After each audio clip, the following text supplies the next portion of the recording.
Halo semuanya, kembali lagi bersama channel Storytelling. Kali ini Mimin akan membahas tentang perang kuno Genesis yang menjadi awal mula penciptaan. Oke, tanpa basa-basi lagi, kita mulai videonya. Asal mula terjadinya perang kuno Genesis adalah ketika Jahat dan 12 keluarga agung berhenti menaiki menara di lantai 134 dan Jahat mendeklarasikan menjadi Raja Menara. Banyak pro dan kontra atas kejadian ini. Bahkan, dua keluarga agung menentang keputusan itu. Oh ya, di zaman Jahat menaiki menara, ada 12 keluarga agung. Tapi, dua keluarga agung ini menentang keputusan Raja Jahat yang tidak ingin menaiki menara lagi. Sehingga, Raja Jahat dan dua keluarga agung itu bermusuhan. Dan sekarang dikenal dengan 10 keluarga agung.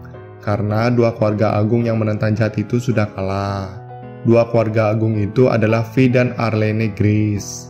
Untuk informasi detail tentang Vi dan Arlene Grace, mungkin dibahas lain waktu saja ya guys. Oke, kita lanjut. Saat pro dan kontra semakin memanas, akhirnya Raja Jahat mendeklarasikan perang kepada siapapun kontra dengan keputusannya. Ini dilakukan Raja Jahat untuk meredam pro dan kontra yang memanas. Setelah mendengar pernyataan Raja Jahat, akhirnya terciptalah dua kubu. Kubu pertama adalah orang-orang yang menentang keputusan Raja Jahat. Dan kubu yang lain mendukung keputusan Raja Jahat. Pendiri dari kubu penentang Raja Jahat adalah Vi dan Arlene Grace. Kedua kubu ini berperang satu sama lain untuk membuktikan keputusan yang mereka buat adalah keputusan yang paling tepat.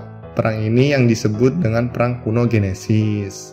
Perang kuno ini terjadi bertahun-tahun, sehingga banyak kota-kota yang berada di menara menentang keputusan Raja Jahat bergabung dengan kubu penentang Jahat. Namun, di sisi lain, kubu pendukung Jahat juga semakin banyak dan kuat.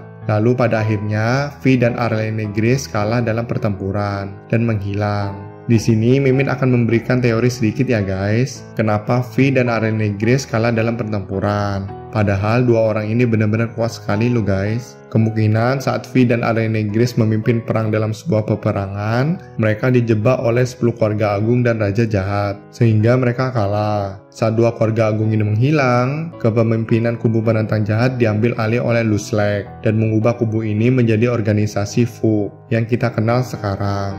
Saat Luslek mengambil alih kepemimpinan organisasi Fug, Luslek membangun ulang kekuatan organisasi Fug lagi dan mengembangkan organisasi Fug supaya semakin kuat dengan menciptakan Slayer-Slayer Fug yang diyakini sangat kuat.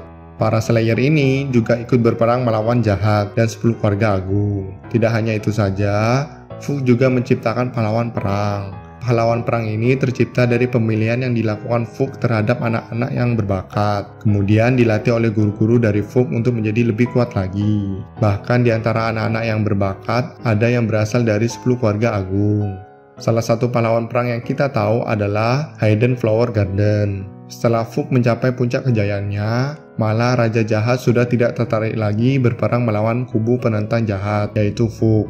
Itu dikarenakan Raja Jahat tahu betul perbedaan kekuatan antara ada dua keluarga agung dengan Fug yang sekarang. Kekuatannya sangatlah jauh dibandingkan dengan kubu pendukung Raja Jahat, meskipun Fug sudah mencapai puncak kejayaannya. Sehingga Raja Jahat tidak menganggap Fug sebagai ancaman lagi. Dan Raja Jahat menggunakan taktik menghancurkan terlebih dahulu kota-kota yang beraliansi dengan Fug satu demi satu. Dan juga Raja Jahat menawarkan kepada kubu penentang untuk memilih dua pilihan yang ditawarkan, yaitu koeksistensi atau di bumi hanguskan. Mengingat perbedaan besar kekuatan antara satu kota dengan kota lainnya dibandingkan kekuatan kekaisaran Raja Jahat, maka kota-kota yang lemah memilih koeksistensi.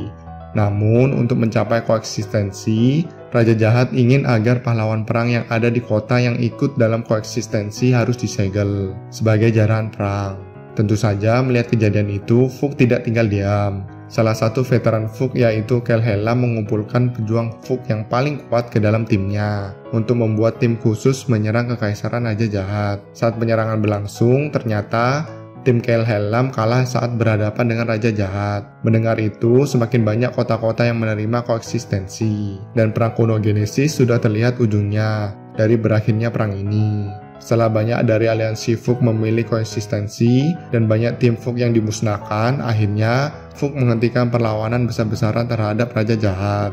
Karena dua kubu sepakat untuk berdamai dengan Raja Jahat sebagai Raja Menara, maka diciptakanlah dinding raksasa.